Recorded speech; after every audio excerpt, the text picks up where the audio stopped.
దేవుని పరిశుద్ధ నామమునకు మహిమ కలుగును గాక. కూడి వచ్చిన మీ అందరికీ ప్రభు పేరట నా నిండు వందనాలు తెలియచేస్తూ ఉన్నాను. దేవుని కార్యాలు అగమ్య గోచరములవి మన బుద్ధి కందవు, జ్ఞానమున కందవని బైబిల్లో మనము చదువుకుంటూనే ఉన్నాము. ఒకటి కాదు, రెండు కాదు, లెక్కలేని అద్భుతములు, పరిశోధింపగాలని మహాకార్యములు చేయవాడని యోబు గ్రంథంలో వ్రాయబడి ఉంది, ఇంకా అనేక చోట్ల వ్రాయబడి ఉంది. కాబట్టి మరి ఇశ్రాయేలుల పట్ల దేవుని ప్రణాళికను, దేవుని ఉద్దేశములను ఆయన కొన్ని ఏళ్లకు ముందే ఆయన ఒక ఉద్దేశం కలిగి ఇలా జరుగుద్ది అని పితరుడైన అబ్రహాముతో చెప్పినట్టుగా తగిన కాలమందు మరి జరిగిస్తూ వస్తున్న విధానాన్ని మనము నిర్గమాకాండంలో ధ్యానిస్తూ ఉన్నాం. దేవునికి స్తోత్రం, హల్లెలూయా. ఆ తపన కలిగిన ఒక కుటుంబం, ఆ ఆశ కలిగిన ఒక కుటుంబం ఉందని, ఆ కుటుంబం ద్వారా దేవుడు ముగ్గురిని పిలిచాడని, ఆ ముగ్గురిలో ఇంకా ప్రత్యేకమైన వ్యక్తిత్వం కలిగిన వాడు, ఆశ కలిగిన వాడు ఎవరైనా ఉన్నాడంటే ఆయన మోషేనేనని తెలుసుకుంటూ చాలా ఎపిసోడ్స్ నేర్చుకున్నాం. ఇంకా నేర్చుకోవాల్సింది కూడా చాలా ఉంది. ఈ దినము కూడా దేవుడు మనకు తెలియజేసిన సత్యాలను మనం శ్రద్ధగా మనకిచ్చిన సమయంలో ముగించుకున్నాం. దేవుడు ప్రపంచ దేశాలన్నీ కూడా ఇశ్రాయేలులను గురించి తెలుసుకున్నట్లు ఎన్నో కార్యాలు ఐగుప్తులో చేశాడు, అరణ్య యాత్రలో చేశాడు. పాములు చేసింది మొదలు పెట్టుకుంటే తొలి సంతానాన్ని సంహరించే వరకు ఆయన చెప్పి మరీ చేస్తున్నాడు. ఇలాంటి చేస్తానంటాడు, అలాగే చేస్తాడు. ఎందుకయ్యా ఇలాగ చేస్తున్నాము అని అంటే అక్కడ రాశాడేమని, నా బలమును నా శక్తిని ప్రపంచం అంతా తెలుసుకోవాలి, ఫరో కూడా తెలుసుకునేలాగా నేను చేస్తాను అని చెప్పాడు అన్నమాట. అలాగే నీవు గనక నా జ్యేష్ఠ కుమారుడైన ఇశ్రాయేలును పోనివ్వకపోతే, 4 నిర్గమాకాండము 4:22 ఉందన్నమాట, 22-23, నేను నీ తొలి సంతానమును నీ జ్యేష్ఠ పుత్రుని చంపుతానని చెప్పాడు. కానీ అది ఒక హెచ్చరికగా చేశాడు, కానీ చిన్న చిన్న చిన్న కార్యాలే చేసుకుంటూ పోయాడు. నీళ్ళను రక్తంగా మార్చడం, నీళ్ళని పేలుగా చేయడం, ఇదంగా వడగండ్ల వర్షం కురిపించడం, ఇలాంటివన్నీ చేస్తూ వచ్చాడు, మనకందరికీ తెలుసు. అయితే ఇలా చేస్తూ ఉన్న ఎక్కడా కూడా మరి దేవుడు చెప్పినట్లుగానే అతడు అప్పటికప్పుడు అమ్మో నేను దేవుడు పాపం చేశాను, ఈ పాపం మరి కలుగుతుంది అని ఒక్కొక్క స్థాయి జరుగుతూ ఉండగా ధరించిన పాలనని బట్టి మరి 11:3 మరి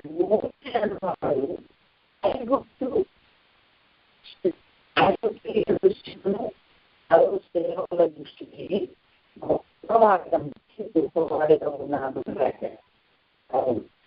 దేవుడికి మనుషులకు మధ్యవర్తిగా ఉంటూ ఇది ప్రభుత్వం మాట్లాడతాడు, మన దేవుడితో మాట్లాడతాడు. దేవుడితో మాట్లాడాలి, ఇక మాట్లాడాలి.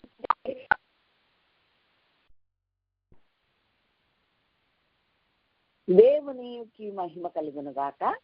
ఇప్పుడు మనం నేర్చుకుంటున్న ఈ వాక్యాలు మోషే ఇశ్రాయేలీయులను ఐగుప్తులో నుండి బయటకు తీసుకురావడానికి అతను ప్యాలెస్ ను వదిలిపెట్టాడు, అరణ్యంలో ఉన్నాడు. ఆ తపన కలిగిన వాడిని దేవుడు పిలిచాడు. తగిన కాలమందు కార్యాలు చేస్తానన్న తన వాగ్దాన ప్రకారంగా మరి అబ్రహాముతో చెప్పిన మాటను దేవుడు ఆశ్చర్యంగా అద్భుతంగా నెరవేర్చుకుంటూ వస్తూ ఉన్నారు. ఒకటి కాదు, రెండు కాదు, ఎన్నో అద్భుతాలు, లెక్కలేని అద్భుతాలు చేసే దేవుడు మన దేవుడు అని రుజుపరచబడినట్లుగా ఐగుప్తులోనే ఎన్నో చేశాడు. అలాగే ఇశ్రాయేళ్ల పట్ల ఎన్నో చేశాడు, అరణ్యయాత్రలో చేశాడు. అలాగే ఈ రోజు వరకు మన పట్ల కూడా దేవుడు ఎన్నో అద్భుతాలు చేస్తున్నాడు. ప్రత్యేకంగా ఈ నిర్గమాకాండమును ధ్యానిస్తున్న మనము దేవుడు ఈ విధంగా చేస్తూ వచ్చినటువంటి ఈ దేవుడు ప్రతిది ముందే చెప్పి చేశాడు. అబ్రహాంతో చెప్పాడు, ఇన్ని రోజులు పరదేశములో పరవాసులుగా ఉంటారు, వీళ్ళు ఇన్ని రోజులు ఇలా ఉంటారు, అన్నీ చెప్పాడు. అలాగే అన్నీ జరిగినాయి. మహాబలముతో, బాహుబలముతో, మహాశక్తితో నేను వాళ్ళని బయటికి తీసుకొస్తానన్నాడు. వాళ్ళ దగ్గర వెండి బంగారములు తీసుకుని వచ్చేలాగా చేస్తాను. అబ్రహాం చెప్పినప్పుడే ఆ మాట చెప్పాడు. వెట్టి చాకిరి చేసి వాళ్ళ శ్రమంతా దోచుకొని వాళ్ళకి ఏమీ ఇవ్వకుండా వాళ్ళని కష్టపెట్టిన వ్యర్థం చేయకుండా దేవుడు మరలా మొత్తం వాళ్ళకి ఇచ్చాడని మనం నేర్చుకున్నాం. అవన్నీ ఎందుకు ఇచ్చాడో కూడా నేర్చుకున్నాం. ఈ దినం మన ధ్యానం ఏంటంటే, దేవుడు 1 కాదు 2 కాదు ఇన్ని అద్భుతాలు చేస్తూ ఈ అరణ్య యాత్రలో వీళ్ళని నడిపించటము యొక్క ఉద్దేశాన్ని మనం ఒకసారి గమనించాలి. ఏంటి అని అంటే చూడండి, 7వ అధ్యాయం 17వ వచనం నుంచి 22వ వచనం మొదలు పెట్టుకుంటే మరి 12వ అధ్యాయం 29-32 జ్యేష్ఠుడు చనిపోయే వరకు పాములు చేసిన మొదలు అక్కడ దాకా చేసుకుంటూ వచ్చాడు. చెప్పినట్లుగానే మరి జ్యేష్ఠ కుమారులను చంపేశారు. ప్రతి అద్భుతం చేసినప్పుడల్లా, ప్రతి నష్టం జరిగినప్పుడల్లా, ఒక తీర్పు తీర్చినప్పుడల్లా ఇశ్రాయేలు మాత్రం సేఫ్టీగా మంచిగా ఉన్నారు. వాళ్ళ యొక్క జ్యేష్ఠ కుమారులు చనిపోతే వీళ్ళు చనిపోలేదు, వాళ్ళ పశువులు చనిపోతే వీళ్ళ పశువులు, వాళ్ళ చేలు ఖరాబ్ అయితే వీళ్ళ చేలు ఖరాబా, వాళ్ళ ఇంట్లో రక్తం వస్తుంటే వీళ్ళకి ఇంట్లోకి ఏం కాలేదు, వాళ్ళకి చీకటి అయితే వీళ్ళకి చక్కని వెలుగుంది. ఇలా ప్రతి దాంట్లో నా జనులను నేను మినహాయిస్తాను అని చెప్పాడు. అలాగే చేశాడు. అసాధ్యం కదా. అదే ప్రదేశంలో అదే దేశంలో ఉంటూ ఎలాగ చేయగలిగాడు దేవుడు అని అంటే, ఒక గొప్ప పాఠాన్ని దేవుడు మనకు నేర్పించడానికి. నీవు నేను కూడా లోకంలోనే బ్రతుకుతున్నాం. అమెరికాలో చాలా మంది ప్రజలు ఉన్నారు, మీరున్నారు. అలాగే ఇండియాలో ఒక మూలకు ఒక రాష్ట్రంలో మేమున్నాం, చాలా మంది ప్రజలు ఉన్నారు. అలాగే ఒక మారుమూల గ్రామంలో మేమున్నాం, అనేక మంది ప్రజలు ఉన్నారు.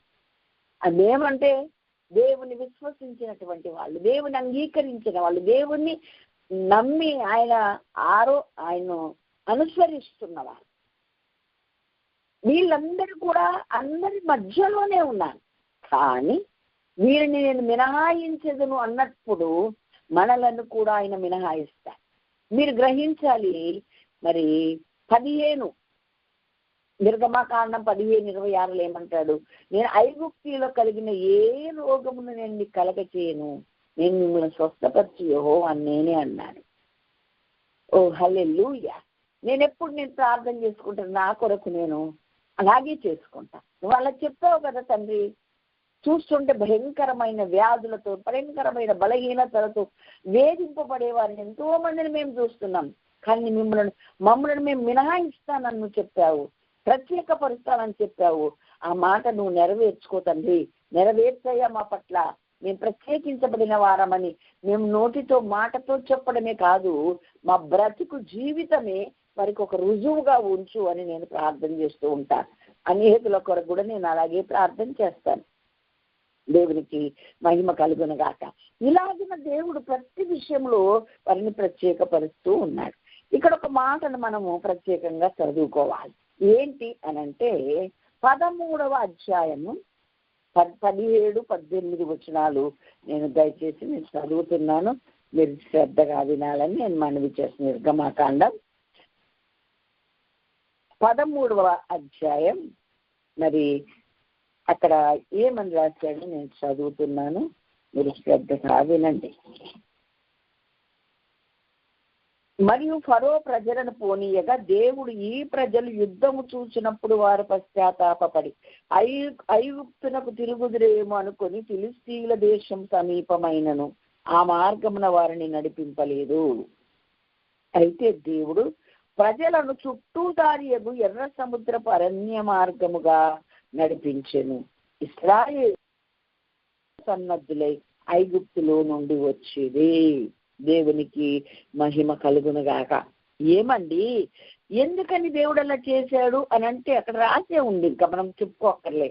ప్రజలు యుద్ధం అన్నిలు ఎవరో ఒకరు వీళ్ళకు అటాక్ చేస్తారు, వీళ్ళని ఎదిరిస్తారు, వీళ్ళకి అడ్డం వస్తారు, వీళ్ళ ప్రయాణాన్ని అడ్డుకోవాలని చూస్తారు. ఎక్కడికి వెళ్తున్నారు, ఈ మార్గం గుండా మీరు ఎక్కడికి వెళ్దాం అనుకుంటున్నారని వెళ్ళనివ్వకపోతే యుద్ధం జరిగినప్పుడు ఆ యుద్ధంలో వీళ్ళు ఎందుకు వచ్చేదిలే మళ్ళీ ఐగుప్తుకి వెళ్ళిపోదామని ఈ దగ్గర దారి అయితే వెనకకు తొందరగా వచ్చేస్తారు. అట్లా కాకుండా చుట్టూ దారియగు ఎర్ర సముద్రపు మార్గం గుండా సీను అరణ్యం గుండా వీరిని తీసుకెళ్లాలని ఉద్దేశించి తీసుకెళ్తున్నాడు. ఏమండి, ఇశ్రాయేలీయులట యుద్ధ సన్నద్ధులై ఐగుప్తులో నుండి బయటకు వచ్చారంట. చూసారా? అంటే జరగబోతున్నటువంటి యుద్ధం కొరకు తప్పకుండా వీళ్ళని అటాక్ చేస్తారు కాబట్టి వీళ్ళ యుద్ధంలో జయం పొందాలని యుద్ధము నేర్పించి యుద్ధ నేర్పరులుగా యుద్ధ వీరులుగా 6 లక్షల కాల్బలమును దేవుడు అప్పటికే తయారు చేసి మరి నడిపించాడు. యుద్ధ సన్నద్ధులై బయటకు వచ్చారట. అంటే యుద్ధం చేసే ఆ యోధులను వెంబడించేవారు ఇంకా చాలా మంది ఉన్నారు. వాళ్ళందరితో పాటు ఈ యుద్ధ వీరులు కూడా బయలుదేరి మరి తీరు అరణ్యం గుండా వస్తూ ఉన్నారు. అంతా కలిస్తే దాదాపు 35-40 లక్షల మంది జనాభాని బైబిల్ పండితులు మనకు నేర్పిస్తూ ఉన్నారు. మనం గ్రహించాల్సింది ఏంటి అనంటే, యుద్ధ సన్నద్ధులై అరణ్య మార్గం గుండా మరి దేవుడు నడిపించే ఆ త్రోవలో వీరు నడుచుకుంటూ వెళ్తూ ఉన్నారు. దేవుడు ఎప్పుడైతే ఆ జ్యేష్ఠ కుమారుడు మరి చనిపోయాడో, ఈ ఇశ్రాయేలుల జ్యేష్ఠ కుమారులంతా ఎలాగ బ్రతికారో, అప్పుడు 13వ అధ్యాయం 1వ వచనంలో దేవుడు ఒక మాట చెప్పాడు. యెహోవా మోషేతో ఇలాగ సెలవిచ్చెను, ఇశ్రాయేలీయులు మనుషుల యొక్కయో పశువుల యొక్కయో ప్రథమ సంతతి అనగా ప్రతి తొలి చూలు పిల్లను నాకు ప్రతిష్ఠించుము, అది నాదని చెప్పాను. దేవునికి స్తోత్రం, హల్లెలూయా. అర్థమవుతుందండి? ఇప్పుడు తొలి చూలును చంపినదే ఇక లాస్ట్ తీర్పు, లాస్ట్ సూచక్రియ. ఇక్కడ మరి ఇశ్రాయేలులకు ఒక్క పిల్లోడు కూడా చావలేదు, అందరు క్షేమంగా ఉన్నారు. అలా చావకుండా ఉండునట్లుగా ఒక నిర్దోషమైన ఒక గొర్రె పిల్లను వధించి దాని రక్తమును మీ గడప కమ్ముల్లో పూసుకోండి. అప్పుడు పాలెమంతా తిరుగుతుండగా, దేశమంతా సంహారకుడు తిరిగేటప్పుడు మీ గడప కమ్ముల మీద ఉన్న రక్తాన్ని చూసి మరి మీ ఇంటిని దాటిపోతాడని ప్రభు చెప్పాడు. ఎప్పుడో కొన్ని వేల సంవత్సరాల తర్వాత మరి మరణాన్ని తప్పించడానికి భూమి మీదకి రాబోతున్న ప్రభు అయిన యేసుక్రీస్తు అనే గొర్రె పిల్ల, లోక పాపమును మోసుకొని పోయే గొర్రె పిల్లకు సాదృశ్యంగా అప్పుడే దేవుడు అక్కడ ఒక కార్యం చేసి ఆ రక్తము నుండి వీరికి విడుదల, వీరికి మరణము తప్పించబడడం చక్కగా మనకు చెప్పాడు అక్కడ. దేవుడికి స్తోత్రం. అక్కడ తొలిచూలు చనిపోతే నేను తొలిచూలును మీ తొలిచూలును నేను బ్రతికించాను గనక ఇక మీదట మీ తొలిచూలంతా నాది అని చెప్పాడు. నాకు ప్రతిష్ఠించాలి. అది గొర్రెల్లో కానీ మేకల్లో కానీ మరి ఏదైనా ప్రతిది కూడా నాదేనని ప్రభు వారు చెప్పాడు. మనుషుల యొక్కయో పశువుల యొక్కయో ప్రతి సంతతి అనగా ప్రతి తొలిచూలు పిల్లను నాకు ప్రతిష్ఠించుము, అది నాదని చెప్పాను. దేవునికి మహిమ కలుగును గాక, హల్లెలూయా. అలాగా మీ పిల్లలు కూడా ఇదేంటి మీరు ఇలా చేస్తున్నారు, ఈ రొట్టెల పండుగ ఏంటి, ఈ విధంగా ఎందుకు చేస్తున్నారంటే కూడా ఆ విషయం మీకు చెప్పాలి అని కూడా ఆ అధ్యాయంలో దేవుడు స్పష్టంగా చెప్పాడు. ఇక ఆ దినము దేవుడు ఆజ్ఞ ప్రకారంగా వాళ్ళు ఇశ్రాయేలీలందరూ కూడా ఆ దేశాన్ని వదిలిపెట్టి మరి ఐగుప్తుని విడిచిపెట్టి బయలుదేరిన ఆ సందర్భం మనకు తెలుసు. ఇప్పుడు మనం గ్రహించాల్సింది ఏంటి అని చెప్తే, దేవుడు నాది అన్నాడు. ఇప్పటిదాకా అన్ని మీకోసమే మీకోసమే మీకోసమే అలా చేస్తాను ఇలా చేస్తాను ఇలా చేస్తానని చెప్పింది దేవుడు. ఇక్కడికి 13వ అధ్యాయం కాడికి వచ్చేసరికి ఆ సంహారకుడు మీ ఇంటి నుండి దాటిపోయాడు. మీ తొలిచూలు ఏది కూడా చనిపోలేదు గనక ఇక నుండి మీ పశువుల్లో కానీ మీ గొర్రె మేకల్లో కానీ మీకున్న అన్నిటిలో తొలిచూలు, మీ సంతానంలో తొలిచూలు నాది అని చెప్పాడు. ఇక్కడ ఇంకా దేవుడు ఏదేది నాది నాది నాది నాది అన్నాడో అది మాత్రమే నేను ఈ రోజున మీరు జ్ఞాపకం చేసి అసలు ఈ అరణ్య యాత్ర ఎందుకు అనేది కూడా మీకు తెలియచేసి ముగించాలని నేను అనుకుంటూ ఉన్నా. ఏంటి ఇంకా ఏది ఆయనది? మొదటి తొలిచూలు ఆయనది. అలాగే లేవికాండం 25వ అధ్యాయం 23వ వచనములో ఏమని చెప్తున్నాడు దేవుడు అనంటే, భూమిని శాశ్వత విక్రయము చేయకూడదు, ఆ భూమి నాదే. భూమి ఎవరిదంట? ఆయనదేనట. అలాగే 24వ కీర్తన 1వ వచనంలో కూడా ఆ మాట ఉంది. భూమియు దాని సంపూర్ణతయు లోకమును దాని నివాసులను యెహోవావే అని చెప్తారు దేవుడు. దేవునికి స్తోత్రం, హల్లెలూయా. కాబట్టి దేవుడు మనకిచ్చింది మళ్ళీ ఆయన మళ్ళీ తీసుకున్నాడు. ఏమంటుండు? ఇది నాది అన్నాడు. ఇంకా ఏది నాది అన్నాడు దేవుడు అంటే హగ్గై 2:8 వెండి నాది, బంగారము నాది అని చెప్పాడు. ఏమండి, తొలిచూలు సమస్తములో మీకు కలిగిన వాటన్నిట్లో తొలిచూలు నాదే అన్నాడు. తర్వాత వెండి నాదే, బంగారం నాదే అన్నాడు. భూమి కూడా నాదే అన్నాడు. అలా 10% నాదే అన్నాడు. మలాకీలో చెప్పాడు. అలాగే లేవీకాండం 27:30 భూధాన్యములలోనేమి వృక్ష ఫలములలోనేమి భూఫలములన్నిట్లో 10% యెహోవా సొమ్ము, అది యెహోవాకు ప్రతిష్ఠితమగును అన్నాడు. ఓకే, ఇదంతా ఆయనదేనని చెప్పాడు. ఇంకా ఏం చెప్పాడండి? 23 మనం 35, 36, 39 చదివితే మొదటి దినము నాదే, 8వ దినము నాదే అని చెప్పారు. దేవునికి స్తోత్రం. అంటే దేవుడు విశ్రాంతి దినము అని చెప్పిన దానిని దేవుడు పరిశుద్ధపరిచి నాదే అన్నాడు. 8వ దినము నాదే అన్నాడు. 8 దినం అంటే మొదటి దినం ఆయనదైనప్పుడు 8వ దినం ఆయనదే. అంటే విశ్రాంతి దినం అంటే ఎప్పుడు? 7th day. ఫస్ట్ రోజు అన్నప్పుడు మళ్ళీ ఎప్పుడు వేస్తుంది? అది 8వ రోజు అంటే ఆ సండే వస్తుందిగా.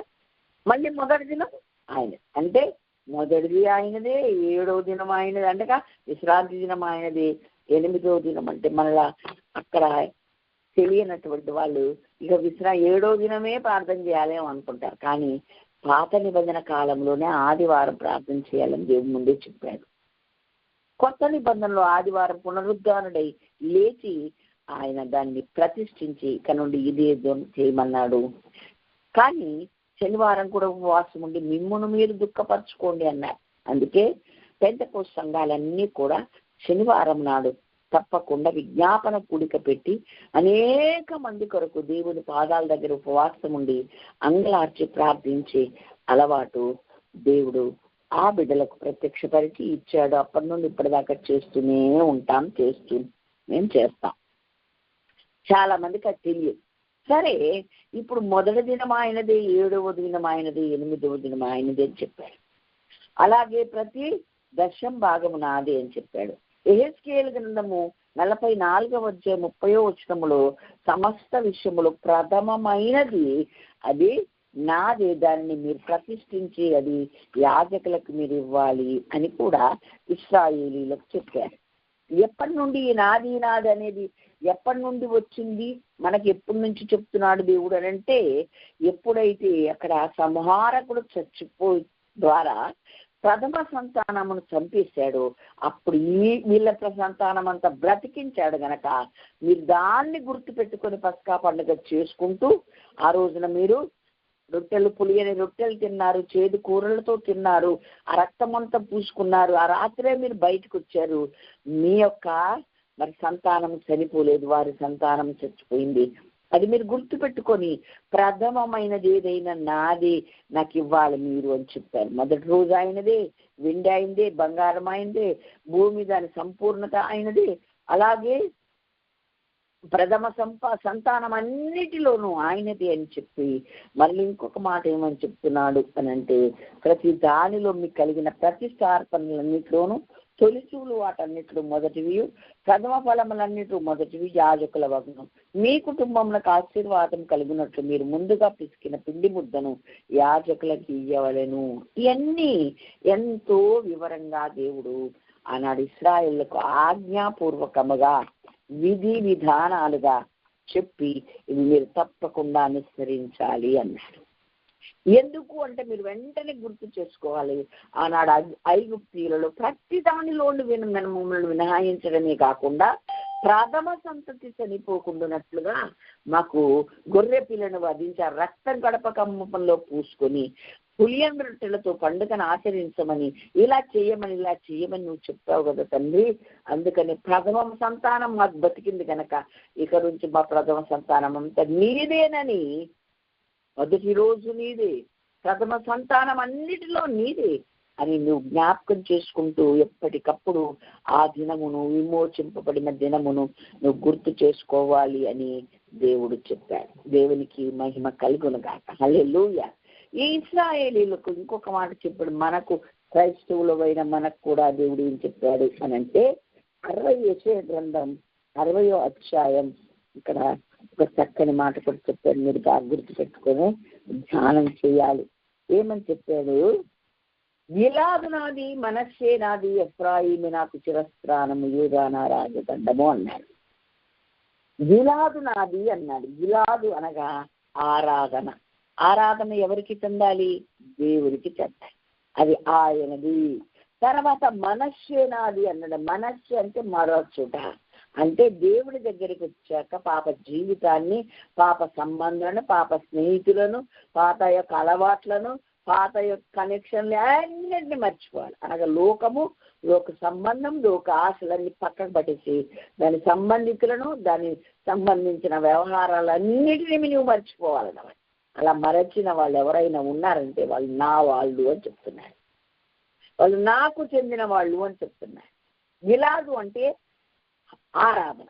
ఆరాధన ఆయనకే చెందుతుంది.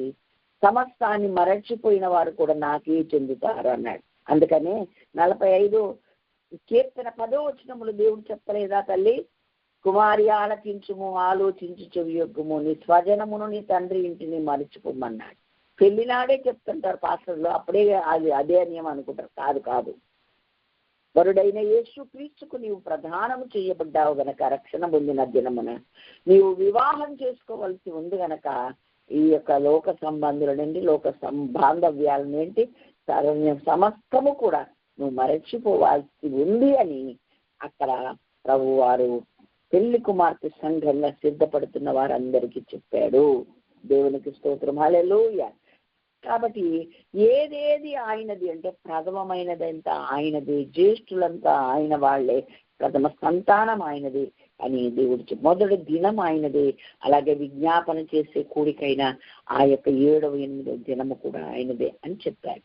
కాబట్టి దేవుడు ఏదేది ఆయనదండి. ఇంకా సంఖ్యాకాండ 15-20లో మనం ఇందాక యెహెజ్కేలులో చదువుకున్నాం. మొదటి పిండి ముద్ద అది తీసుకెళ్లి యాజకుడికి ఇయ్యాలని ప్రతి ఇశ్రాయేలులకు చెప్పాడు. అంటే ఇక యాజకులకు స్వాస్థ్యం లేదని వాక్యం చెప్తుంది. యాజకులకు పంచిపెట్టింది ఏది లేదు, యెహోవాయే వారికి స్వాస్థ్యం. కాబట్టి దేవుని ఆలయములో వాళ్ళు చేస్తున్నటువంటి యాజకత్వానికి వాళ్ళని పోషణ కొరకే మీరు ఇలా చెయ్యండి అన్నారు. నిజంగా యాజకులు సమృద్ధిగా ఉంది తప్ప ఎప్పుడు యాజకులు దిక్కులేని వారిగా లేరు. ఆ సంగతి గ్రంథమును మనం పరిశీలిస్తే మనకు తెలుస్తుంది. ఇవన్నీ ఎందుకు చెప్పాడు అంటే, ఏ బాహుబలముతో ఎంత గొప్పగా దేవుడు మిమ్మల్ని ఇశ్రాయేలులను ఐగుప్తు నుండి బయటికి తీసుకుని వచ్చాడు, ఏ గొప్ప కార్యాల ద్వారా మిమ్మల్ని విడిపించాడు, అద్భుతం, మొదటి అద్భుతం ఏంటి, చివరి అద్భుతం ఏంటి, మీరు బాగా గుర్తుపెట్టుకోవాలి. ఏ విధంగా మీ యొక్క బయటికి వచ్చేయడానికి మీరు మరి ఏ విధంగా దేవుడు కార్యం చేశాడు, ఈ విషయాలన్నీ మనం తెలుసుకునేలాగా దేవుడు చేశాడు. దేవునికి మహిమ కలుగను గాక. కాబట్టి ఏది ఏది దేవుడిది అన్నాడో అవన్నీ దేవునికే చెందుతాయి కనుక అవి గుర్తుపెట్టుకోవాలి. ఏంటి దేవుడు చెప్పింది? మొదటి సంతానము నాది అన్నాడు, వెండి నాది, బంగారం నాది అన్నాడు, ఈ సమస్త భూమి నాదే అన్నాడు, 10వ భాగం నాదే అన్నాడు. దేవునికి స్తోత్రం. హల్లెలూయా. ప్రథమ ఫలములన్నీ నాయే అని చెప్పాడు. మొదట పిండి పిసికిన ముద్ద దేవునిది అని చెప్పాడు. ఏమండి, ఈ చాలా సంఘాలలో అన్నం వండుకునేటప్పుడు గుప్పిళ్ళు తీసుకెళ్ళి ఒక డబ్బాలో పోస్తారండి. అడుక్కునేవాడు, గతి లేనివాడు దేవుని సేవకుడు కాదు. ఫస్ట్ ఆయన పెడితేనే మేము తినాలన్న భావన వాళ్ళలోకి రావాలి. మా కొరకు నిత్యం ప్రార్థన చేస్తూ చేతులెత్తి దివారాత్రులు మొరపెడుతున్నటువంటి ఆ దైవ జనునికి మొదట పెట్టాకే మేము తినాలి అన్న స్పృహ, జ్ఞానం ఉండాలి గనక మీకును దేవునికి మధ్యవర్తిగా దివారాత్రులు చేతులెత్తి మొరపెట్టేవాళ్ళు, మీ పక్షంగా విజ్ఞాపన చేసేవాళ్ళు, మీ పక్షంగా పాప పరిహారార్థ బలులను, సమాధానార్థ బలులను, దహన బలులను అర్పించి ఆ యొక్క ఆలయంలో సేవ చేయవారు గనక వీటిని వాళ్ళు అలా గౌరవించాలి. వాళ్ళకి పెట్టాకే మేము తింటాం అన్నది గ్రహింపు మీకు ఉండాలి కనుక మీరు అది నిత్యం గుర్తుపెట్టుకోవడానికి ఆ ప్రక్రియ చెయ్యమని దేవుడు చెప్పాడు. ఏమండి, దేవుడు లేవీలకే ఏమి ఇవ్వలేడండి. అంత భూభాగాన్ని, అంత దేశాన్ని, పాలు ప్రవహించు దేశమును వాళ్ళకి స్వాస్థ్యంగా 11 గోత్రాలకు ఇచ్చిండు. లేవీలను అన్యాయం చేస్తాడా? ప్రపంచ జనాభా మొత్తంలో కూడా ఒక సేవకుడికి ఉన్న ప్రాధాన్యత, సేవకుడికి ఉన్న పని, సేవకుడికి ఉన్నటువంటి మరి బాధ్యతలను మనం తెలుసుకొని ఆయన్ని ఎట్లా గౌరవించాలి, ఆయన్ని మనం ఎట్లా చూడాలి, మన కొరకు ఆయన ఏం చేస్తున్నాడు అన్నది నిత్యం నీ స్పృహలో ఉండాలని ఈ విషయాలన్నీ దేవుడు చక్కగా చెప్పాడు. గ్రహించిన వారు ధన్యులు, దేవునికి మహిమ కలుగును గాక. హల్లెలూయా. గ్రహించనోళ్ళు, మోటోళ్ళు రకరకాలుగా మాట్లాడుకుంటా అది అవసరం లేదు. దేవుడు వాళ్ళకు లెక్క అడుగుతాడు. కానీ దేవుని దృష్టిలో సేవకుడు ఎంత గొప్పడో మనకు తెలుసు. ప్రత్యేకించబడి ఆ ఆలయం కట్టాలి, దాని మీద నీవు మరి నూనె పోసావని యాకోబుకు పదే పదే పదే గుర్తు చేసినటువంటి దేవుడు, ఆయన దర్శనమిచ్చి మాట్లాడిన దేవుడు యాకోబును ఎంత హెచ్చించాడంటే, ఆహారం లేక ఐగుప్తుకు వచ్చారు, పరవాసులుగా వచ్చారు, పరదేశులుగా వచ్చారు. అయితే మా నాన్నగారు వచ్చారండి అని యోసేపు చెప్పగానే ఫరో వచ్చారు. వస్తే ఆ ఫరో రాగానే ఈయన ఆ సింహాసనం దిగి ఒక మెట్టు కిందికి వస్తే ఈ యాకోబు ఫరోను దీవించాడు. ఎప్పుడైనా దైవజనుని చేయి పైన ఉంటుంది, అది తక్కువ కాదు. ఎందుకంటే దేవుని స్థానంలో భూమి మీద దైవజనుడు అన్నాడు. ఆ స్థానం తీసుకోవడానికి లేడు, మధ్యవర్తిత్వం వహించడానికి. తండ్రికి ప్రజలకు మధ్యవర్తిత్వం ఎలా వహించడానికి యేసుక్రీస్తు వారు భూమి మీదకి వచ్చారో, ఆయన తిరిగి తన పని ముగించి వెళ్ళిన తర్వాత మా సేవకులైన వారు కూడా అదే పని చేయడానికి దేవుడు నియమించాడు గనక ఇక్కడ దేవుడు ఈ 13వ అధ్యాయంలోనే మొదలుపెట్టి చెప్తున్నాడు, సమస్త వాటిలో ప్రథమమైనది నాది. ఎందుకంటే 12వ అధ్యాయం 29 నుండి 32 వరకు చదివితే అక్కడ సంహరించబడింది తొలి సంతానం. మీరు గుర్తుపెట్టుకోవాలి, తొలి సంతానం మీది చనిపోలేదు గనక ఇక నుండి ప్రథమమైనది దేవునిదేనని మీరు పదే పదే గుర్తు పెట్టుకొని మీరు ఇవ్వాలి, చెయ్యాలి. ప్రథమ సంతానము కూడా దేవునిదేనని ఆయన ఖచ్చితంగా చెప్పాడు. దేవునికి మహిమ కలుగును గాక. హల్లెలూయా. అలాగే మొదటి గంట ఆయనదే, మొదటి గడియలు ఆయనయే. లేగానే పిచ్చి పనులు చేయకుండా, వాళ్ళతో వీళ్ళతో మాట్లాడకుండా, కొంతమంది ఫోన్ మాట్లాడుతుంది. మొదటి గడియలు, మొదటి అవర్స్ ఆయనవే కనుక లేచి ప్రార్థన చేసుకోవడం, మొట్టమొదటిగా ఆయన ముఖ దర్శనం చేసుకోవడం మీకెంతైనా ధన్యత, శ్రేయస్కరమని నేను దేవుని వాక్యమును బట్టి మీకు ప్రకటిస్తూ ఉన్నాను. దేవునికి స్తోత్రం. హల్లెలూయా. అయితే ఇవన్నీ కూడా ఎక్కడ చేయాలి? వీళ్ళు అరణ్య యాత్రలు చేయడం మొదలుపెట్టి చేసుకుంటూ ఆ పాలు తేనెలు ప్రవహించే దేశంలోకి వెళ్ళాక కూడా శాశ్వత కాలం, బ్రతికినంత కాలం వాళ్ళు అదే పని చెయ్యాలి. దేవునికి మహిమ కలుగును గాక. ఈ అరణ్య యాత్రలో ఇవన్నీ ఎందుకండి దేవుడు ఇలా పెట్టాడు, ఈ అరణ్యం గుండా ఎందుకు నడిపించాడు అని అంటే, భూమి మీద ఆయన నెరిగి బ్రతుకుతున్నటువంటి మనము కూడా యాత్రికులమేనని, పరదేశులమేనని నిత్యము నీ మనస్సులోకి గుర్తుండడానికి వారికి సాదృశ్య రూపకంగా వారి కలిగి యుగాంతమందున్న మనకు బుద్ధి కలిగినట్లు రాయబడి ఉన్నవి. మొదటి పేతురు పత్రిక 2వ అధ్యాయం 9 నుండి 11 వరకు మీరు రెఫరెన్స్ రాసుకొని చదువుకోండి. మనల్ని దేవుడు ఎంత గొప్పగా చేశాడో, ఏ విధమైన పరిస్థితులు మనల్ని జ్ఞాపకం చేసుకోమన్నాడు. మనము ఏర్పరచబడిన వంశం, ప్రత్యేకించబడిన వారం, రాజులము, యాజకుల సమూహము, దేవుని సొత్తైన ప్రజలం, పరిశుద్ధ జనాంగం. అలాగే ఆ పరిస్థితిలోనే మరలా చెప్పాడు, అంత గొప్ప ఉన్నత స్థానం ఇచ్చిన దేవుడు వాళ్ళతో చెప్పాడేమని, మీరందరూ పరదేశులను యాత్రికులనై ఉన్నారని గుర్తుపెట్టుకోండి అన్నాడు. దేవునికి మహిమ కలుగును గాక. కాబట్టి మనకు భూమి మీద మనము శాశ్వతంగా ఉండం, ఆయనే శాశ్వతంగా కలకాలం ఉంటాడు. ఆ నిత్యంగా నిత్య నివాసి అయిన ఆ దేవుడు ఆయన రాజ్యం నిత్య నివాసిగా మనకిస్తాడు. కానీ కనపడుతున్న ఈ భూమి మీద ఉన్న మనం ఇది శాశ్వత కాలం ఉండేది కాదని మనం గ్రహించాలి. దేవుని చిత్తము నెరవేర్చువాడు నిరంతరము జీవించున్నాడు. ఎక్కడ ఆ నిరంతర రాజ్యంలో జీవిస్తాడు, కానీ భూమి మీద కాదు. ఈ భూమి మీద మనం అందరం పరదేశులము, యాత్రికులమేనని ఆ పరలోక దేశం వైపు చూస్తూ ఆ యొక్క పరలోకము యొక్క మరి దాని మీద గురి పెట్టుకుంటూ ఈ లోకయాత్ర మనం చేయాలి అన్నది. ఇంకొక సూత్రం మీకు చెప్పి ముగించాలని నేను ఆశపడుతూ ఉన్నా. దేవునికి స్తోత్రం, హల్లెలూయా. మనం ప్రత్యేకించబడిన వారము, మనం ప్రత్యేకమైన జనాంగము. మరి లోకంలో అందరికి కలిగింది ఏది మనకు కలగలేదు అని తెలుసుకోవడానికి ఇశ్రాయేలులకు దేవుడు అలా ప్రత్యేకపరిచి ప్రతి అద్భుతం చేసి చూపించాడు. వాళ్ళు చనిపోతే వీళ్ళు చనిపోలే, వాళ్ళ పశువులు పోతే వీళ్ళ పశువులు పోలే, వాళ్ళ చేలు పోతే వీళ్ళ చేలు పోలే, వాళ్ళకి చీకటి ఉంటే వీళ్ళకి వెలుగుంది. అన్నిటా వేరియేషనే, అన్నిటా ప్రత్యేకతే, అన్నిట్లా దేవుడు మీరు నా ప్రజలు అని వారు గుర్తుపట్టేలాగా నేను చేస్తానన్నాడు, చేశారు. దేవునికి మహిమ కలుగును గాక. వీళ్ళు పాములు చేశారు, వాళ్ళు పాములు చేశారు, కానీ ఈ పాములు ఆ పాములను తినేసే మీకు తెలుసు. వీళ్ళు చేసిన అద్భుతాలు 1-2 వాళ్ళు చేశారు, కానీ ఇక 2-3 తర్వాత వామ్మో ఇది దైవశక్తి, ఇక మేము నిలవలేదు, మన చేతులు ఎత్తేసిన సంగతులు మనందరికీ తెలుసు. కాబట్టి అందుకే ఫరో సేవకుల దృష్టికిని, ఫరో దృష్టికిని, మరి ఇశ్రాయేలు దృష్టికిని మోషే మిక్కిలి గొప్పవాడుగా కనబడ్డాడని రాయబడి. దేవునికి మహిమ కలుగును గాక. మనము ఆయన పక్షంగా నిలబడితే మన ద్వారా కూడా దేవుడు ఎన్నో కార్యాలు చేస్తాడు. కామవరపుకోట గ్రామంలో మేము ఆయన పక్షంగా నిలబడ్డాం. మాతో ఆయన ఉండి అనేక అద్భుతాల ఆశ్చర్య కార్యాలు అన్యజనుల మధ్యలో జరిగించాడు. దేవునికి స్తోత్రం, హల్లెలూయా. దేవుడు గొప్పోడు, వీరి కొరకు గొప్ప కార్యాలు చేశారని అన్యజనులు చెప్పుకునేలాగా నా బ్రతుకు ఎన్నో దేవుడు చేశాడండి. దేవునికి స్తోత్రం, హల్లెలూయా.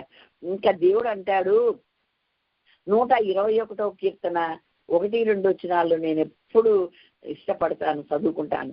కొండల తట్టు నా కన్నులు ఎత్తుకొని వచ్చున్నా, నాకు సహాయం ఎక్కడి నుండి వచ్చును, యెహోవా వలననే నాకు సహాయం కలుగును అని అక్కడ రాసి అంతటితో ముగించలేదండి, ఊరుకోలేదు. వెంటనే 2వ అధ్యాయంలో ఆయన భూమి ఆకాశములను సృజించిన వాడు అని రాశాను. అంటే ఊరికనే నేను ఆయన వైపు కళ్ళు ఎత్తుకొని మేము చూడమని మీకు చెప్పట్లేదు. నేను ఆయన మామూలు ఆయన కాదు, ఆయన భూమి ఆకాశములను సృజించిన వాడు. ఆయన నీ పాదమును తొట్టిల్లనియడు అని అక్కడ తక్కిన విషయాలన్నీ చెప్పాడు. దేవునికి స్తోత్రం, హల్లెలూయా. ఇంకా ఏమంటాడు 146వ కీర్తనలో 5వ వచనంలో కూడా ఒక చక్కని మాట చెప్పాడండి. ఎవరికి యాకోబు దేవుడు సహాయుడగునో, ఎవడు తన దేవుడైన యెహోవా మీద ఆశ పెట్టుకును వాడు ధన్యుడు అని చెప్తూ, ఆయన ఆకాశమును భూమిని సముద్రమును దానిలోని సర్వమును సృజించిన వాడు, ఆయన ఎన్నడను మాట తప్పని వాడు. ఇవి ఎందుకు చెప్పి వెంటనే ఎందుకు రాశాడండి? ఆయన అమ్మ చెయ్యగలడో లేదో అని నువ్వెక్కడ అనుమాన పడతావేమో, బలహీన పడిపోతావేమోనని వెంటనే ఆ వాక్యాలు నీకు గుర్తు చేస్తున్నాడు. ఏమని? ఆకాశమును భూమిని సముద్రమును అందులోని సర్వం సృజించిన అంత శక్తి కలిగిన దేవుడు, నీకు అడిగేది, నీకు కావలసింది ఆ కిందది ఆయన చేయలేదా? భూమి ఆకాశాలన్నిటి పోలిస్తే మనం అడిగే కోరిక, మనం అడిగే పదవి, మనం అడిగే కొలువు, లేకపోతే మనం అడిగేది ఏదైనా అది ఎంత స్వల్పమైనదో మనకు తెలుసు. అయితే ఇంత స్వల్పమైనది అంత గొప్ప దేవుడు చేయలేడా? నువ్వు అది చూసుకొని నమ్ము, విశ్వసించు అని మనకు దేవుడు హెచ్చరిస్తూ ఉన్నాడు. నేనైతే నా దేవుడిని నేను అంతే విశ్వసిస్తా. నేను వెంటనే ఆ మాటే పలుకుతా, అయ్యా నాకు ఫలానిది అవసరము, నీ వైపున కన్నులు ఎత్తుకొంటున్నా, నాకు సహాయం ఎక్కడి నుండి వస్తుంది? నీ వల్లే వస్తుంది. నువ్వెంత గొప్పోడు అంటే ఆకాశమును భూమిని అందులోని సర్వమును సమస్తమును సృష్టించిన వాడు, నీకు అసాధ్యమైంది లేదు, నువ్వెన్నడూ మాట తప్పని దేవుడు కనుక నా పక్షంగా నువ్వు ఆ కార్యం చేస్తున్నందుకు నీకు వందనాలని నేను చెప్తాను. దేవునికి మహిమ కలుగును గాక. అలాగే నాతో ఉన్న వారిని, నా సంఘములో ఉన్న వారిని నేను అలాగే చెప్పి వారిని ధైర్యపరుస్తూ ఉంటా. దేవునికి స్తోత్రం, హల్లెలూయా. ఈ అరణ్య యాత్రలో మరి ఎందుకు నడిపించాడు అని అంటే, మనం యాత్రికులమని గుర్తుపెట్టుకోవాలి. ఒకటి, ఇంకొకటి తెలుసా బిడ్డ, వ్యవసాయం చేసేది లేదు, తోపునేది లేదు, మరి మొక్కలేసేది లేదు, ఏమీ లేదు. అరణ్య యాత్రలో అరణ్యంలో ఏముంటది? అన్నిటికీ ఆయన మీద ఆధారపడడం నీకు అలవాటు అవ్వాలని ఆ దారి గుండా నడిపించాడు. దేవునికి మహిమ కలుగునుగా. హల్లెలూయా. హల్లెలూయా. ఏమండి, మరి అన్ని ప్రతి చిన్న దేవుణ్ణి అడుగుతారండి? అడగాలి. ఆయన నీ తండ్రి, ఆయన నీ తండ్రి. నీవు ఆయన ఇస్తే తప్ప మనం ఏది పొందుకోలేదు. 17వ నిన్ను సృష్టించిన సృష్టికర్త నీ నాసికారంధంలో ఊపిరి ఊదిన వాడు ఏమంటాడు? ఆయన అందే బ్రతుకుతున్నాము, చలించుతున్నాము, ఉనికిని కలిగి ఉన్నా. ఆయన ఊపిరిని జీవమును ధారాళముగా దయచేయవాడని 17 అపొస్తలుల కార్యములు 25 నుండి 27, 28 వచనాలు రాశాడు. ఆయన ఎవరికి దూరంగా ఉండేవాడు కాదు. పిలిస్తే పలకడానికి పక్కనే ఉన్నాడంటే ఇంకేంటండి, ఆయనకు అసాధ్యమైంది ఏంది? అలా ప్రతి విషయంలో ఒక తండ్రి మీద పిల్లోడు ఆధారపడినట్టు ఆధారపడాలి ఆయన కోరుకుంటున్నాడు, ఇష్టపడుతున్నాడమ్మా. అయ్యా సాయం చేయవా అంటే ఆయనకు చాలా ఇష్టం. ఊరికి నన్ను అడిగితే ఏంటి అనడు, అడగమని చెప్తాడు. 77వ కీర్తన 1వ వచనములు అంటాడు, నేను ఎలుగెత్తి యెహోవాకు మొరపెట్టెదను, ఆయన నా మనవి విను వరకు నేను మొరపెడుతూనే ఉంటానంటే ఎలుగెత్తి మొరపెడతాను. దేవునికి స్తోత్రం. హల్లెలూయా. కాబట్టి ఈ అరణ్య యాత్ర పాఠాలు ఏంటి? అద్భుతాలు చేయడమే కాదు, ఆ అన్య జనాంగంలో ఉండి ప్రత్యేకపరచడమే కాదు, తొలిచూలు సంతానంతో సహా వాళ్ళకి చనిపోతే ఈ తొలిచూలు సంతానం నాది, నేను చంపలేదు కనుక ఇది నా వాళ్ళు అని ఒక ప్రత్యేకంగా ప్రతిష్ఠించమని మనకు నేర్పించిన వాడు. ఇంకా భూమి మీద ఏవేవి నావి అవన్నీ మనకు నేర్పించి ఆయన చెప్తూ ఉన్నాడు ఏమని? మీరు నాపై ఆధారపడడం నేర్చుకోవాలని అరణ్య యాత్ర నేను మీకు నడిపిస్తూ ఉన్నాను. ప్రతి యుద్ధములో జయం పొందేలాగా నేను మీకు తరబేది ఇచ్చాను. యుద్ధంలోనే వాళ్ళు జయం పొందారు. రేపటి ఎపిసోడ్లో ప్రభు చిత్తమైతే మనలా నేర్చుకుందాం. కానీ ఇప్పటికైతే మనం గుర్తుపెట్టుకోవాలి, మనము యాత్రికులము, పరదేశులం. ఈ అరణ్య యాత్రలన్నిటికీ ఆయన మీద ఆధారపడి మామూలులోనేం కాదు, మళ్ళీ ఏర్పరచబడిన వంశం, దేవుని సొత్తైన ప్రజలం, పరిశుద్ధ జనాంగం, రాజులము, యాజకులం. కానీ నువ్వన్నిటి మీద ఆయనకు ఆధారపడి నేను పరదేశిని స్వామి, నేను యాత్రికుని స్వామి, నేను నీకోసం బతుకుతున్నా, నీపై ఆధారపడుతున్నా, నీ వైపే చూస్తున్నా అని నీవు ఆయన వైపు చూస్తూ నడవమని నీకు ఒక గొప్ప పాఠం. అంటే మనం ఎప్పటికీ ఎంత ఉన్నా, ఎంత గొప్ప బిరుదులు ఉన్నా, ఏమున్నా మనం అశక్తులమే. ఆయనపై ఆధారపడకపోతే మనకు బ్రతుకు లేదు. నీ అనుభవమున జీర్ణమైపోవాలా మాట. ప్రతి క్షణము నువ్వు గుర్తుపెట్టుకోవాలా మాట. ఆయన లేకుండా నేను బ్రతకలేను, ఆయన లేకుండా నేనేం చేయలేను. ఈ ఊపిరి ఆయనదే, ఈ జీవం ఆయనదేనని ఎప్పటికప్పుడు మనము మరచిపోకుండా గుర్తు చేసుకుంటూ ఆయన స్తుతించాలి. అపొస్తలుల కార్యం 17:28 అంటాడు, ఆయన యందే బ్రతుకుతున్నాము, చలించుచున్నాము, ఉనికిని కలిగి ఉన్నాము. ఈ ఉనికికి ఆధారం ఆయనే, ఈ బ్రతుకు ఆధారం ఆయనే. చలించుచున్నామంటే ఆయన వల్లే. నువ్వు ఎప్పుడు గుర్తు పెట్టుకోమని ప్రభు నీతో మాట్లాడుతుంది. హల్లెలూయా. కనుక దేవుడు ఇశ్రాయేలులకు చేసిన పాఠాలన్నీ మనకు భూమి మీద బతుకుతున్నేస్తుంది. నాయన అంత్యకాల ఇశ్రాయేలమైన మనం, కొత్త నిబంధన ఇశ్రాయేలమైన మనకు గొప్ప పాఠాలుగా నేర్పిస్తూ మనము కూడా వాళ్ళలాగే అనుక్షణం ఆధారపడి బతకడానికి ఈ అరణ్య యాత్ర చేస్తున్నాం. ఇది కూడా లోకమనే అరణ్యమే. తర్వాత చదువుకోండి దయచేసి. యెషయా గ్రంథం 14:17 వచనంలో లోకమును అడవిగా చేసిన వాడితడే కదా అన్నాడు. ఎవడాడు? లూసిఫర్ గాడు. 12 నుండి ఉంది కదా, తేజో నక్షత్రమా అని అక్కడ రాస్తూ ఏమన్నాడు? దేవునితో సమానంగా ఎంచుకుని నాశనమే ఒక మూలకు నరకంలో మూలకు త్రోయబడ్డాడు. లోకాన్ని అడవిగా మార్చేస్తాడు వాడిని.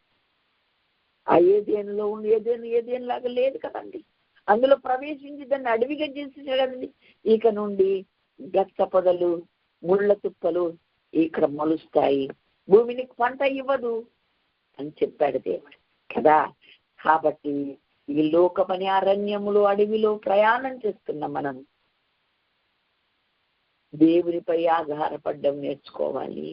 అన్నిటికీ ఆధారం ఆయనే, అన్నిటికీ ఆధారమైనవాడా, నీకే ఆరాధనా, ఎన్నటికీ మారని మంచివాడా, కృతజ్ఞత స్తుతి ప్రార్థన. హల్లెలూయా. మా ఆరాధనలో మేము ఇలా పాడుకుంటూ దేవుని ఆరాధిస్తాం. అవునండి, వరమైన అలా ఆరాధించాల్సిన వారని. అన్నిటికీ ఆధారం ఆయనే, అన్నిటికీ ఆధారపడదగిన వాడు ఆయనే. ఆధారపడమనే చెప్పి ఈ పాఠాలు నేర్పించటకి ఈ అరణ్య యాత్రలో తన బిడ్డలను నడిపించాడు. లక్షలాది జనం ఆయన వైపే చూస్తూ, ఆయన వెంటే చూస్తూ, ఆయనని స్మరించుకుంటూ, ఆయన పెట్టింది తింటూ, ఆయన వెళ్ళమన్న చోటుకి వెళ్ళాడు. ఇప్పుడు మీరు ప్రయాణం మొదలు పెట్టాలంటే ప్రయాణం మొదలు పెట్టారు, ఆగమంటే ఆగారు. గత ఎపిసోడ్లో మనము నేర్చుకున్నాం ఇశ్రాయేలీల ప్రయాణ పద్ధతి ఇదే అని నేర్చుకున్నాం. ప్రపంచంలో ఉన్న క్రైస్తవ జనాంగం అంతటికి ఒకే పద్ధతి దేవుడు నియమించాడు, ఒకే ప్రయాణ పద్ధతి నియమించాడు, ఒకే ఆరాధన నియమించాడు, ఒకే రక్షణ ఆధారమైన కార్యాలను సూత్రాన్ని దేవుడు చెప్పాడు. ఒక్కొక్కడికి ఒకటి లేదండి. బ్యాప్టిజం ఒకటే, విశ్వాసం ఒక్కటే, తండ్రి ఒక్కడే, ప్రభు ఒక్కడే, దేవుడు ఒక్కడే, ఆత్మ ఒక్కటే. రకరకాలుగా లేవు లేవు లేవు. గ్రహించిన వారమై సర్వసత్యంలోకి మనము నడిపించబడదాం. దేవునికి మహిమ కలుగునుగాక. చివరికి ఒక మాట నేను చెప్పి ముగించాలనుకుంటున్నా. సూత్రం గుర్తుపెట్టుకోవాలి మీరేమని, ఈ దేహం నీదే కానీ దీనిపై నీకు ఎలాంటి హక్కు లేదు. నీ ఉంటున్న ఊరు, పట్టణం, రాష్ట్రం, దేశం నీదే కానీ దాని మీద నీకు ఎలాంటి హక్కులు లేవు. దేవునికి మహిమ కలుగునుగాక. హల్లెలూయా. కాబట్టి ఈ లోకం అంతే కదా, ఎక్కడ నీకు హక్కులు లేవు. బైబిల్లో ఉంది, దానికి చాలా రెఫరెన్స్లు ఉన్నాయి. అవన్నీ నేను ఒక రోజు మరలా ఈ అంశాన్ని మీకు ఎత్తి చెప్పడానికి నేను ప్రయత్నం చేస్తాను. దేవుడే మనకు సహాయం చేయను గాక. కాబట్టి ఇశ్రాయేలు లోక యాత్రలో ఉండి అరణ్య యాత్రలో ఎన్నో పాఠాలు నేర్చుకున్నారు. అవన్నీ సాదృశ్యంగా వారికి సంభవించి యుగాంతమందున్న మనకు బుద్ధి కలుగుటకై వ్రాయబడ్డాయి.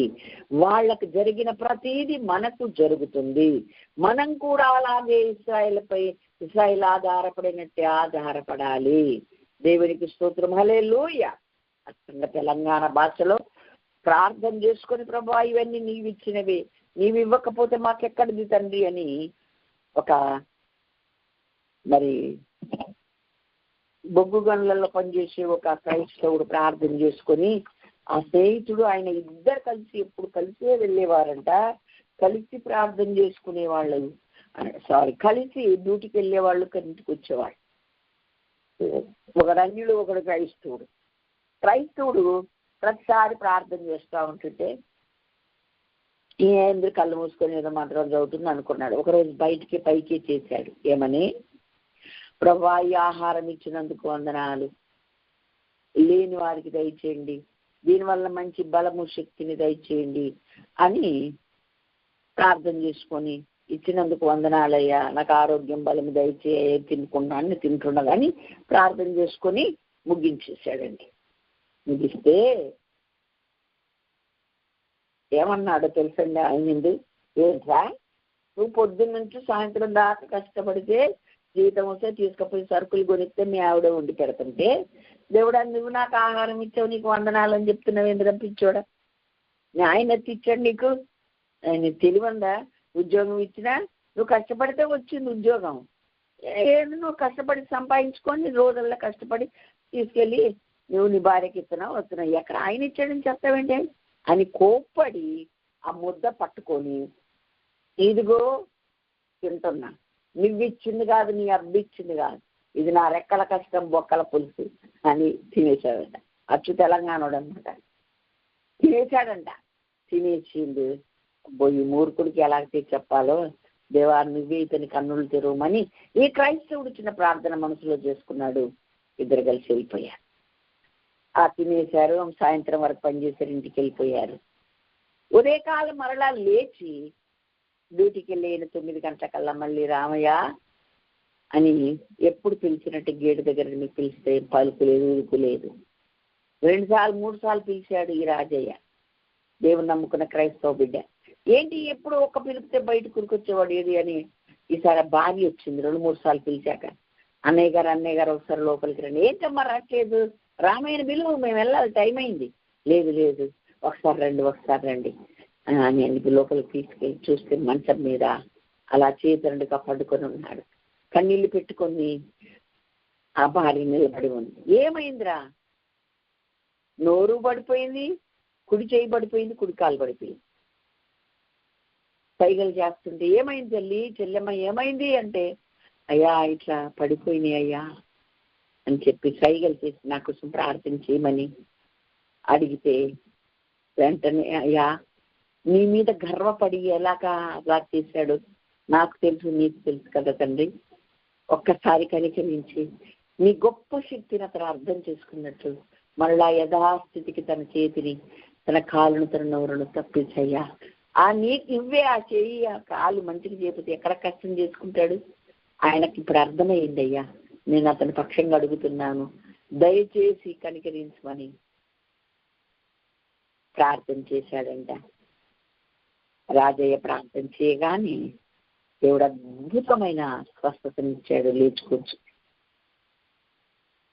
కాళ్ళు మొక్కినంత పనిచేసి తప్పు నాయకాతి మొక్కాల్సింది. ఆ దేవాతి దేవునికి నమస్కారం చేయి, ఆయనే నీకు మళ్ళా స్వస్థత ఇచ్చాడు. ఆయనకు వ్యతిరేకంగా ఆయన కాదని, ఆయన లేదని మనం బతకలేమురా. నువ్వు ఇచ్చింది కాదు, నీ అబ్బిచ్చింది కాదన్నావు కదా. అవునయ్యా నాకు తెలిసిందయ్యా, దాని ఫలితం ఏంటో తెలుసుకున్నానయ్యా. అయ్యా ఆయన ఇవ్వకపోతే, నాకు ఆరోగ్యం ఇవ్వకపోతే, నాకు బలం ఇవ్వకపోతే, నా చెయ్యి కాలు మంచిగా చేయకపోతే, మాట్లాడే వాక్శక్తి ఆయన ఇవ్వకపోతే నేను ఎక్కడ మనగలుగుతానని ఏడ్చుకుంటూ దేవునితో ప్రార్థన చేసి ఒప్పుకుని ఆయన కూడా క్రైస్తవుడుగా తన కుటుంబం అంతా మారిపోయారు. దేవునికి మహిమ కలుగును గాక. కేవలం ఆయనపై ఆధారపడ్డం ఎలాగో మనకు తెలిసేలాగా దేవుడు ఈ యొక్క ఇశ్రాయేలును అరణ్య యాత్రలో నడిపించి అద్భుతాల మీద అద్భుతాలు చేస్తూ ఆయన గొప్ప దేవుడని రుజువుపరిచాడు. ప్రపంచమంతా తెలుసుకునేలా చేశాడు. నీవు నేను కూడా మనముంటున్న ప్రాంతంలో, మనముంటున్న సమాజంలో, మనముంటున్న కమ్యూనిటీలో, మనముంటున్న ప్రదేశంలో మనము దేవుడే గొప్ప దేవుడు, ఆయన సర్వము సమస్తం సృష్టించిన వాడని రుజువుపరిచేలాగా మన పట్ల కూడా దేవుడు అలాగే కార్యాలు చేస్తాడు. మనం రుజువుపరచాలి, ఆయన మహిమ కొరకు మనమంతా బ్రతకాలి. అట్టి కృప దేవుడు మనందరికి అనుగ్రహించును గాక. ఈ కార్యాల ద్వారా ఇంకా ఇశ్రాయేలులు హెచ్చించబడ్డారు, ఆయన నామం ఘనపరచబడింది, కానీ ఎక్కడ నష్టం జరగలేదు. ముందుకి ఇంకా దేవుడు గొప్ప కార్యాలు ఇశ్రాయేలు పట్ల చెయ్యబోతున్నాడు. ప్రభు చిత్తమైతే వరుసగా నేర్చుకుందాం. మెట్టుకు అరణ్య మార్గం గుండా ఎందుకు నడిపించాడు, అనుక్షణం మన్నాతో ఎందుకు పోషించాడు, బండలో నుండి నీళ్లు రప్పించేందుకు ఆయనకి ఇచ్చాడు, ఇలాగ అరణ్యంలోని ఏ విధమైన అద్భుతాలు ఎందుకు చేశాడు మనం గ్రహిస్తున్నాం. అక్కడ ఐగుప్తు దేశంలో ప్రత్యేకంగా తన బిడ్డలు ఎవరో తెలియేలాగా చేశాడు, అరణ్య యాత్రలోనూ చేశాడు. మన బ్రతుకు కూడా అలాగే చేస్తాడు. ఏదేది ఆయనదో అది ఆయనకు అర్పించి అంకితం చేసి మనమే ఆయన పూర్తి సరెండర్ అయి ఆయన ఇష్టంగా ఆయన మహిమ కొరకు ఆయన మెచ్చేలాగా భూమి మీద బతుకుదాం. ఎన్ని ఇచ్చిన అన్నీ ఆయనవి. అలాగా ఆ మనస్స వాచ కర్మన అనుక్షణం గుర్తుపెట్టుకొని ఆయన మహిమ కొరకు భూమి మీద మనమందరము జీవిద్దాం. అట్టి కృప దేవుడు మనందరికీ అనుగ్రహించును గాక. దేవుడి వాక్యము దీవించును గాక. ఆమేన్. హల్లెలూయా.